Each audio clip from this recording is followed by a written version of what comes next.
দুই চৌকো বন্ধু ভুল করে একে অপরের সঙ্গে ধাক্কা খেল।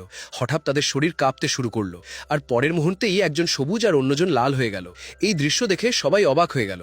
এরপর দুজন আবার একে অপরের হাত ধরল, আর এবার দুজনেই হলুদ রঙে পরিণত হয়ে গেল। তাদের দেখে শহরের অন্য চৌকো মানুষগুলোরও একই কাজ করার ইচ্ছে হলো। কিছুক্ষণের মধ্যেই পুরো শহর হলুদ রঙে ভরে গেল। কেউ লাল, কেউ সবুজ, আবার কেউ হলুদ রঙে বদলে যেতে লাগলো।